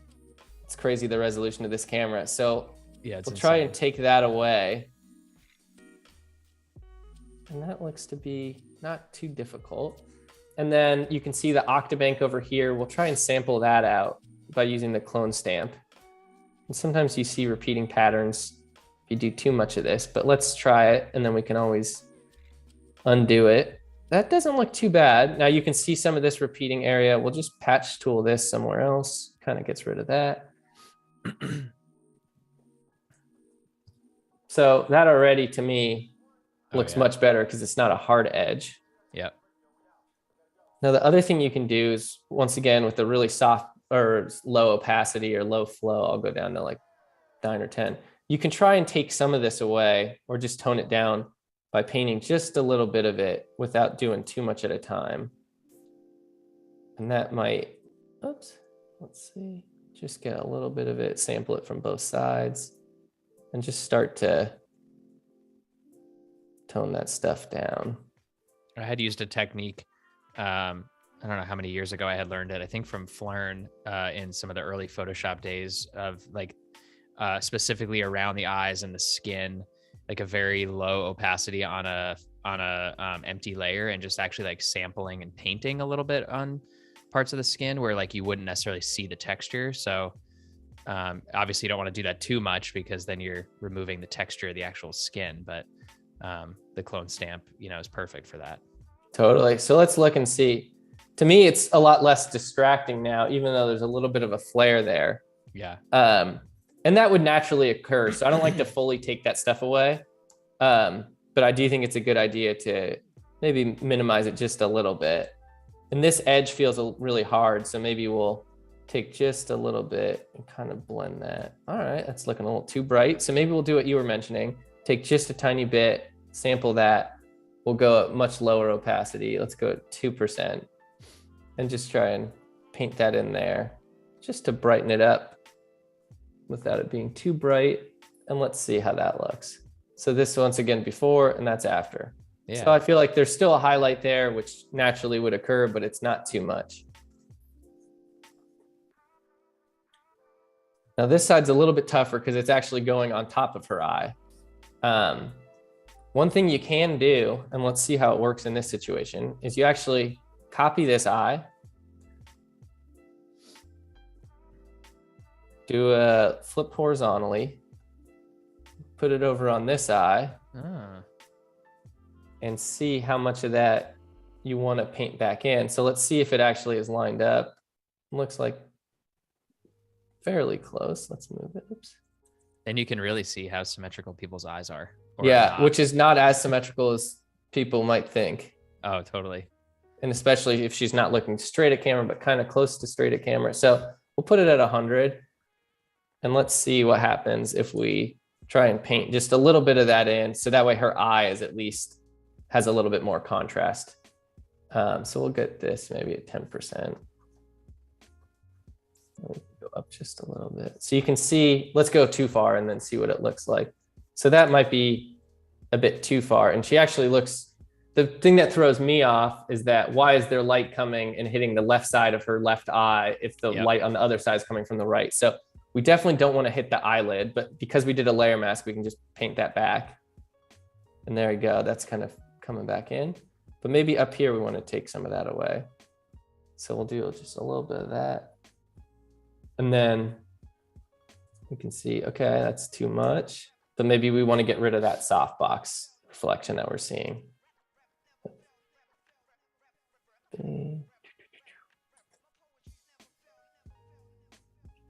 So let's see how that looks.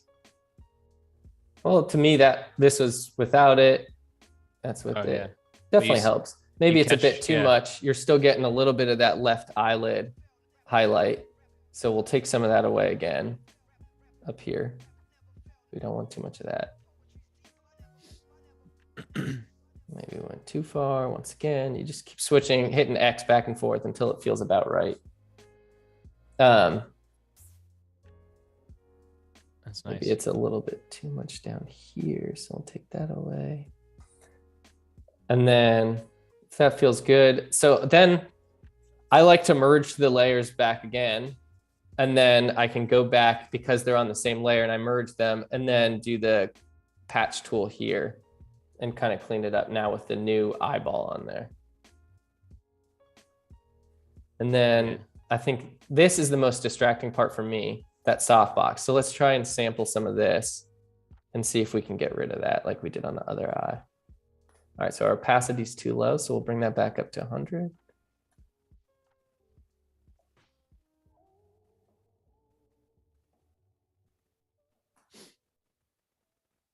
All right, and it feels like there's a little bit of a line here. So we'll just, once again, patch tool that. Do patch tool a couple times until it feels about right. Boom. Let's look at that. This is before, that's after. Now we can definitely see a little bit more of her eye. Yep, for sure. Let's see if it's feeling a little funky. Now that highlight is still kind of showing through just right up here. So we'll just sample some of that down. So that, oops, maybe a little too much. So we'll do lower opacity, but just take a tiny bit of that so we don't see so much of that highlight. There we go. And we'll patch tool this just so it blends it a bit. Perfect. So good suggestion. I don't know who brought that up, but good call. Yeah, I like that. Definitely a good fix. And I mean, again, subtle enough, but I feel like you can see more of her eyes and you still maintain the integrity of some of those highlights. So certainly a good adjustment. Totally. I'm just going to clone some of this darker area out. And then I'm going to do a dodge and burn layer, which I'm going to put at the top.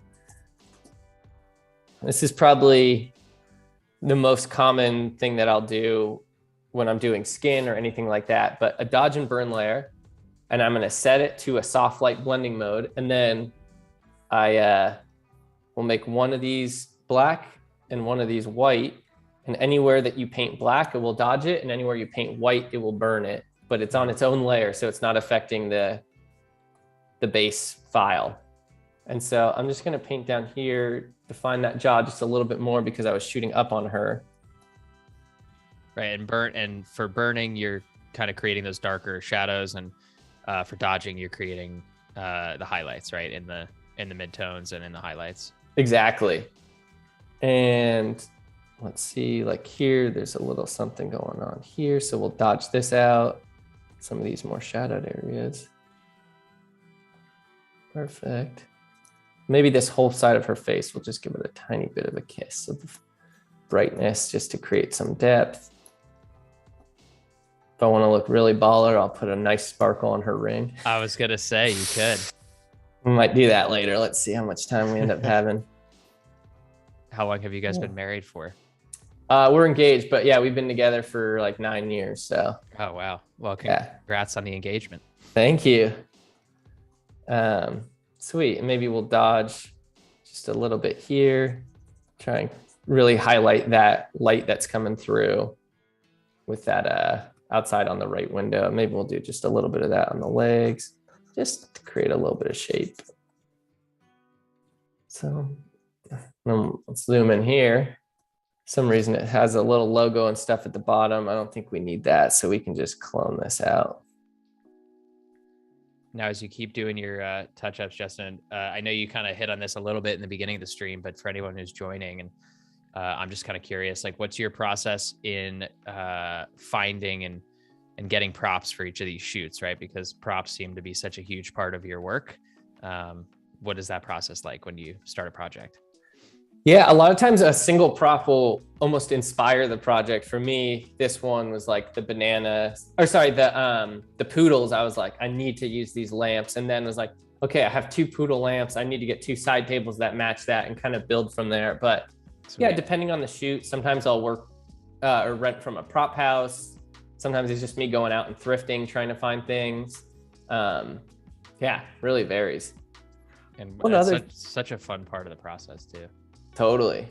One thing is that these curtains in the white back here, I feel like we didn't clean those up like we did with the green. So I'm going to go through and just quickly do some more patching for some areas that have some serious creases. And then we might also add a little bit more fill light coming through there, just so, because there's certain areas where it blew out up here, but not there. So I think if we add kind of a consistent glow to it, that might be nice. Give it a little bit of a cinematic touch. Yeah, absolutely. Let's see. Yeah, and I think this area right up here is like totally blown out. So I might see if I can extend some of this texture just a little bit up here, so that way it doesn't feel so obvious where that light was coming through. There we go, that kind of blends it. Yeah, the resolution on that camera is kind of mind-blowing. Like to get the amount of detail and have, you know, all these different light sources and still bring all this detail back is incredible. Totally. Let's see. So that's looking pretty good. All right, so let's give it just a little bit of a glow. So we're going to sample some sort of yellowish glow from here. There we go, something with a little bit of texture so it's not pure white. And let's see what happens if we just, so it looks like it's almost blowing out over where the green curtain is. So we'll make a new layer and we'll put it on a screen mode, which only lets through the brightest parts. And we'll just sort of paint at a low opacity. Maybe we'll go up to 5 or so. But just kind of paint it out in there. That's feeling maybe a little bit too bright to me. And maybe we'll actually set it back to normal and not to screen, because screen is going to blow out the darker parts, but it's not going to do anything to recover the brighter parts. So this is if we put it back to normal. So it kind of fills in some of those areas that were blown out and gives it just a little bit of texture. But it's still feeling a little too bright to me. So let's lower the overall opacity of this just a little bit. Let's bring it to 20. So that gives it a little glow. And then maybe we want to add that glow coming around her face so it feels like that light is really wrapping. Let's see, maybe around the shoes a bit, on the edge of the couch. Oh yeah, you really catch it on the couch there. Yeah. You can just really feel the light. Sometimes I use a hazer and that also helps with that sort of thing. But yeah, so that gives it almost like a bit of an animated look. So for everyone tuning in, this is where we started and this is where we're currently at. So yellow on the bananas, extended in the curtains, taking off the top pieces on the poodles so they're no longer lamps and now they're statues. And things are looking pretty good. You're looking great. One thing that is probably going to be a bit tough, but probably worth it, is I think that we're going to want to extend this, wow, I can't speak. The carpet was peeling up a bit. So I think we're going to want to make that straight. So let's go in there. Before we do that, let's make sure everything's labeled. So this is called curtain glow. And then that's definitely an effect that you can imagine going a little overboard with, like if you use too much of it, but just the subtleness of it, at least giving it that glow, like does make it feel softer in the right places and a little more dreamlike, you know? Totally. Yep. And you're right. A lot of times I'll take it too far. So it's important to make sure that you keep that in mind. Yeah. So what we're going to do is go back to here and try and sample some of this. And I'm going to do this actually on a new layer.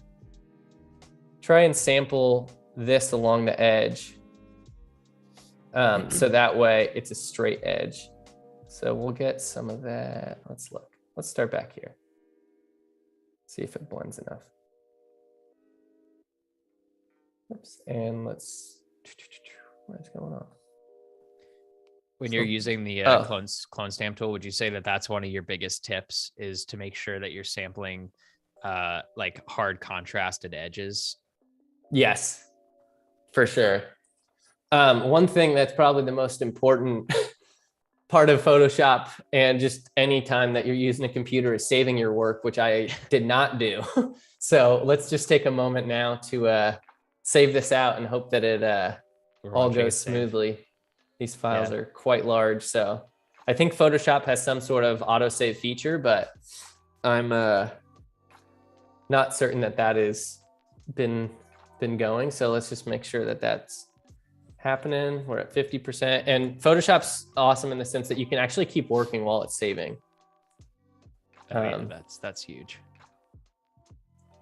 All right. Yeah. Command S has sort of just become like, I don't even know I'm doing it anymore when I'm saving a project in Photoshop or Premiere. And I save it so many times that like if it crashes on me, I forget that I saved it like 15 times before it died. Totally. So I was trying to sample and nothing was happening. And I'm on a new layer, and that's because my sampling just says current layer, and I'm used to it being current and below. So sometimes if something isn't working, it's because just a simple box like that is not checked, and it's always good to go back and look at that. So let's try and just extend this edge of the carpet. We can clean it up after, but we'll try to extend this all the way. And so you're sampling that. I'm sampling from the left side or right in the middle and just trying to extend that on over. Gotcha. So let's see. And I'm probably going a little too far below it where it's covering up some of the color. We'll go back with the layer mask and clean that up after. So I'll take all this out. And it's kind of hard to create that corner again, and that texture and stitching and stuff. So there's a chance that maybe we'll just cheat it a little bit and have the carpet go just to the edge of the frame. So that way we don't have to do that. Let's just extend that all the way over. We can make that decision later if that's what we want to do or not. Yeah, because in this case, like unlike anything else, I mean, you can only sample from so much. Exactly. Right. And so you're just creating something that doesn't actually exist in the frame. Yep. So I'll just extend this over too, so that way it looks like there's a part of the hardwood floor extended, and we accidentally took this here. So we'll take that out. Okay. I have one question from the chat here. Amy wants to know, I know you just went over the retouching in the glasses, but it looks like she has some students that are looking for like some quick fix glare or quickish fix for glare in glasses. Are there any other techniques, or is it kind of just, tedious work? My favorite technique, and probably the most foolproof, is to, if you're able to, have someone take their glasses off while you're shooting, and then you don't need to sample or create anything. You already have it. And I think that that's probably the best technique to use. Okay. Because then there's no room for figuring it out. You just, you have it. Right. And I'm clicking and using the shift key, so that way I can extend something in a straight line while still using the paintbrush tool. And another question, Jacob was wondering if there's a puppet tool to actually move the carpet instead of what you're doing. And I'm genuinely curious about that too. A puppet tool, is that what you said? Yeah, are you talking like a puppet warp tool, Jacob? Or is there a puppet warp tool in Photoshop?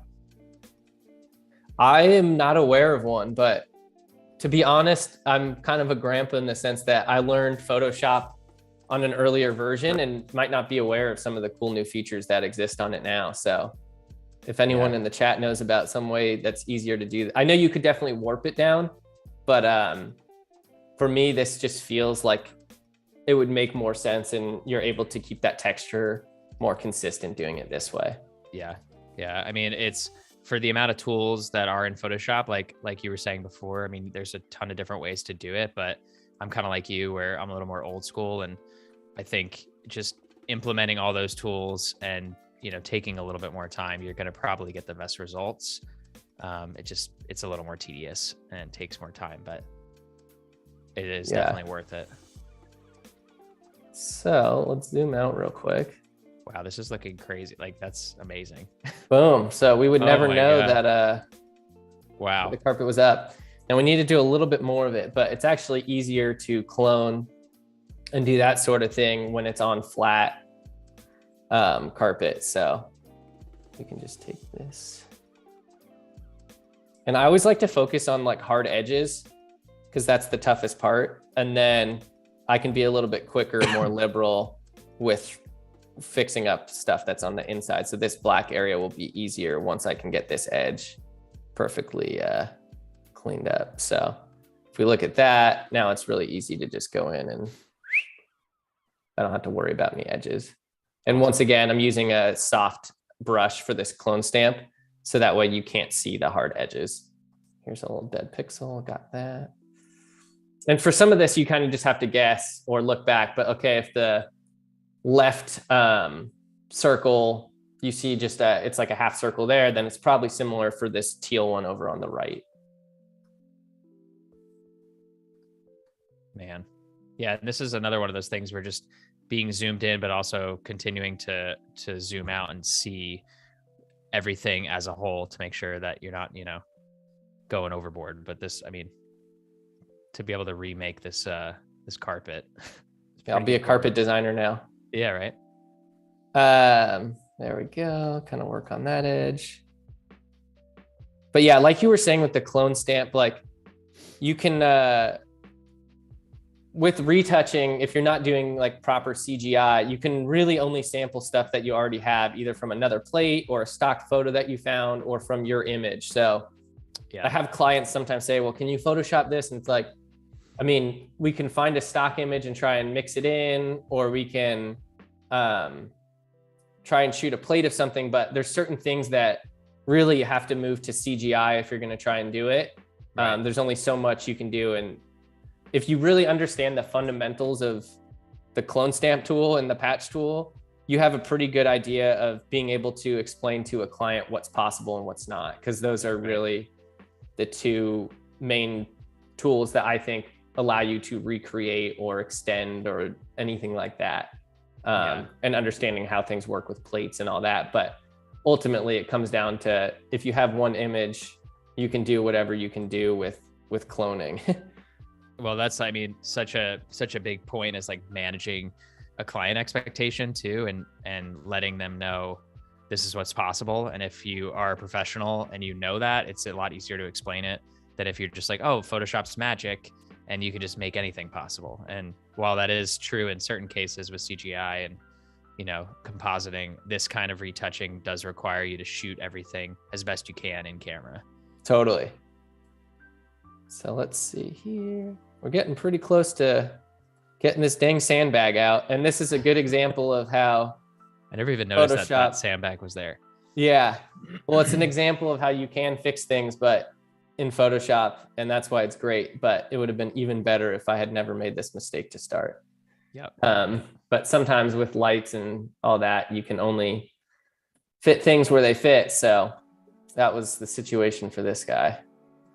And you did you did a pretty good job. Like you could barely see the light stands, and sometimes you can build them into a scene where they're a practical element so that they're actually used as part of the set. And I noticed like you've done that in some of your work with the set and the street stuff, where you build that in there, and then you punch in and kind of reveal like inside the frame too. So there's ways to get creative with it if you genuinely like can't remove it from the frame.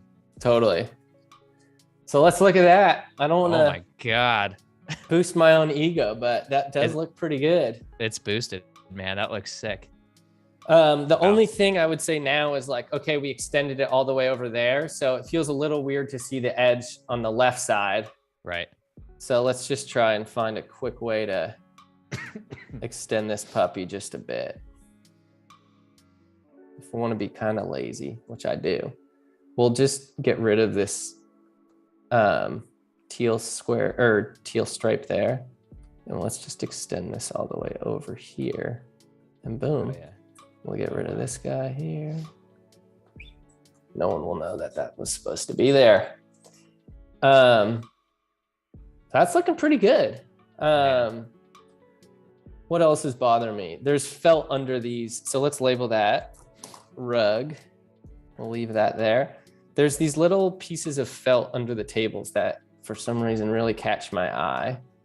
So we'll just try, this should be real easy. We'll do, once again, get that hard edge going with the stamp. Yeah. And take that out. And that shadow down there too. So it feels real. We'll extend this edge here. See if we can find something that feels good. Boom, that one's gone. And on to the next. When you say dead pixels, like I know you've removed some of those, is that like artifacting that's happening in camera that you have to kind of get rid of? I think it's like literally that the camera has pixels that, and you can do something called pixel mapping where I think it tries to guess, it'll look at the pixels that I guess 8 around it and then determine, hey, this is what color it should be. But yeah, basically I didn't do that. So it's trying to just figure out, hey, this is what color should be in there. Gotcha. Right here, you can see that this is like, it's just showing up like bright green. Well, yeah. There shouldn't be bright green in that black area. So we'll just take that out. And a lot of times you can't see it, especially if you print it, the ink will bleed ever so slightly and fill that in, but shouldn't be there. So if we look, the right side looks good with getting rid of those felt pieces, but we have not done that with the left. So we will do that. So is this couch now a staple in your house? I feel like that couch is too cool not to keep. Might be.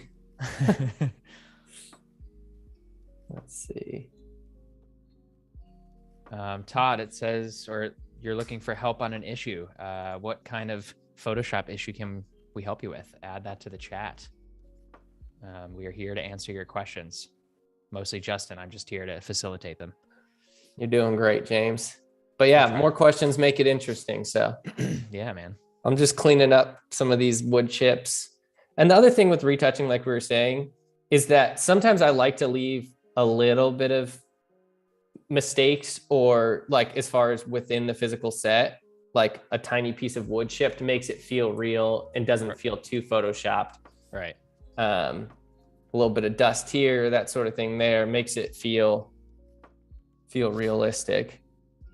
Now this one, there's different pieces of metal on the couch, and this one's really bright and kind of catches my eye. So let's just sample this one over. Yeah, I noticed that too. See if that looks better. There we go. And that's just the highlight being basically reflected on there from one of the light sources. Exactly. It's the highlight being a highlight. Yeah. That damn highlight. So we'll get this guy over here. Clean that up. What else are we seeing? There's still a couple wrinkles in her skirt that I might, or right here, this is hanging down too. Might do a tiny bit of dodging and burning and just kind of clean that up. Now, the one thing that I liked that you had done on one of the plates that you shot was that banana hanging off of the actual, like that right side coffee table. Yep. That would be kind of cool to maybe like bring back in to because you already have that like banana peel on top and then the banana peel on the ground. It'd be kind of cool to counter that a little bit. Totally. Yeah, that's the fun thing too. If you shoot on a tripod, if you decide, oh, I like this thing earlier, it's much easier to Photoshop it in and plate something like that in. What else was I looking? Oh yeah, we're gonna do a little dodging and burning on the, let's make sure we're on white and not yellow. It is yellow, so we'll go there. I'm just trying to find some of these areas. Oops, and 6% is a little bit much. So just trying to find some of these wrinkles, dodging the darker areas. Let's see. Oh, we're getting some comments from Jacob about the heels of her socks. Oh yeah. That they seem a little bit out of place now that we have the stripes. Yeah, good Totally. point, Jacob. So this will be a tough one, and I didn't do it previously because we didn't see it, but let's try. I'm gonna do it on a full new layer, but let's try and see what happens if we can sample some of this. It's hard because there's a little bit of a gradation from how light the highlights are here. Let's try and sample it and see if we can get it. So let's try choosing the area.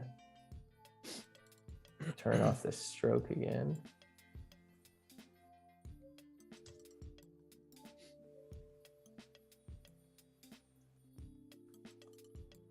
Let's try it with this sock first. A little less than about 15 minutes left, Justin. So I'll keep you in check here. Perfect, thank you.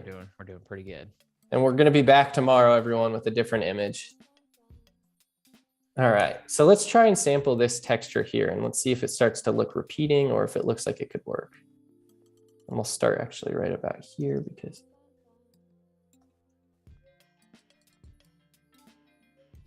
we can always dodge it and burn it to give it a little bit more shape so it doesn't feel too flat and photoshopped. Grab some of this.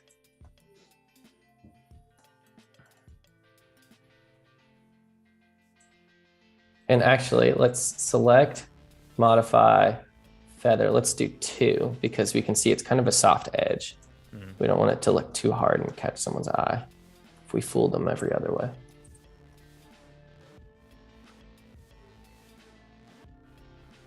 Yeah, you don't want anyone to look at this, especially if if you plan on maybe printing this for a gallery or for a huge wall. Like, you don't want someone to come and point out the one flaw that you might have Totally thought of or missed. Yep, absolutely. Nothing drives you crazier when someone points that out. You're like, but I did everything else right. Yep. What do you mean? So let's see. Let's zoom out. That's the magic trick. So to me, let's look before.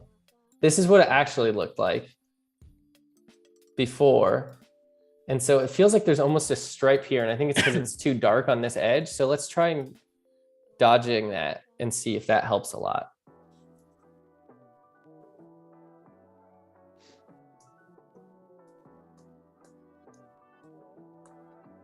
Yeah, so trying to brighten it up a little bit. And yeah, just to create a little bit of depth. It's still, well, you know what? I think that there is a shadow here, and I think it's actually from the head and the light hitting in that direction. So let's look at it and see. I think that actually feels motivated, or maybe it's actually, you know what? It's from the poodle. Because that existed before, that little shadow. So I feel okay about that, actually. Let's try and take away the other sock and see how that feels.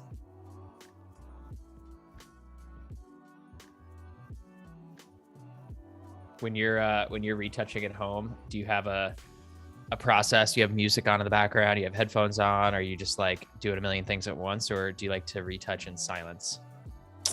Depends. I do like podcasts. Okay. Yeah. What are you listening to now? What's a favorite? I listen to the podcast The Daily every day. It's like the New York Times podcast. It's great. Michael Barbaro.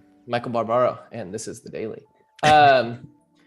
So yeah, I'd say that's like my main one. Wall Street Journal has a podcast called The Journal, which is pretty similar to The Daily as far as like choosing one subject in 20 minutes or so.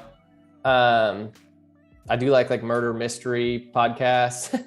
Yeah, I'm a sucker for those too. So yeah, something to help pass. Sometimes I'll have a movie or TV show going on an iPad on the side that is something that doesn't require too much brain power. But yeah, it really just depends. Yeah, everyone's got their the creative flow, what you're doing while you're and I mean with retouching, which is nice. I mean, I'm mostly editing video, but when I'm editing photo and I don't have to be listening to my voice or somebody else's voice, I can actually zone out a little bit more. Totally. Yeah, it's looking better. All right, so let's zoom out. Yeah, that to me looks like you have, well, we're getting a little bit of a funky pattern situation going on. So let's try and sample with a real low opacity and spread that out a bit so it's not so repeating. Get a little bit of this in here, kind of muddy that up.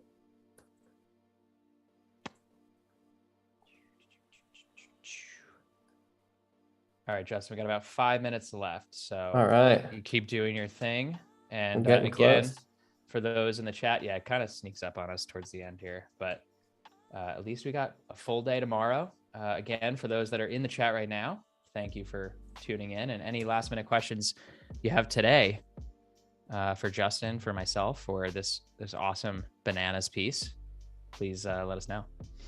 So that feels better to me. I think that was a good suggestion. Yeah, less distracting. Like Taking your eye doesn't out. Really go there, which is I think probably the fix. Totally. All right, we got a few more minutes. We're just going to go in and see if there's anything else that could use a little cleanup. This piece of wood, maybe over here.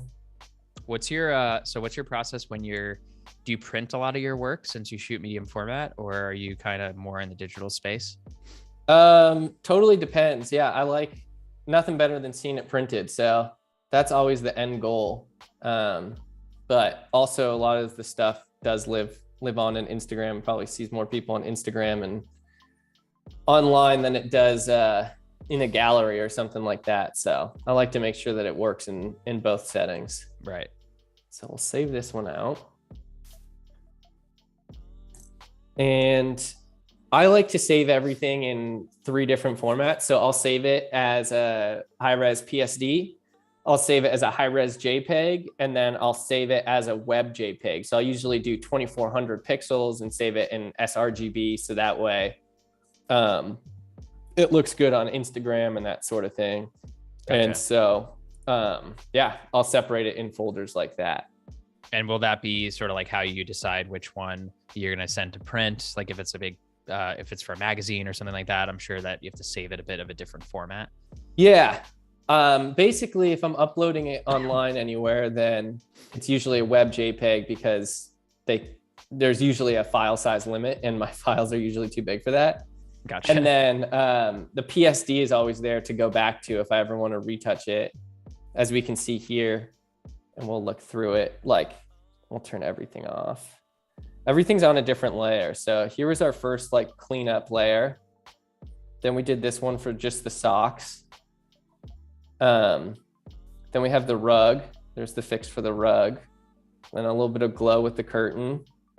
The stripe colors on the socks.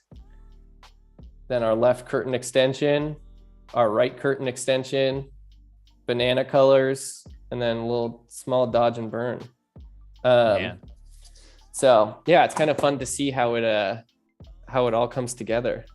I feel like the before and after is always such a fun, even just as you're in the process of editing it, like continuing to flip them on and off and really see how far you've come in just a matter of, less than 2 hours.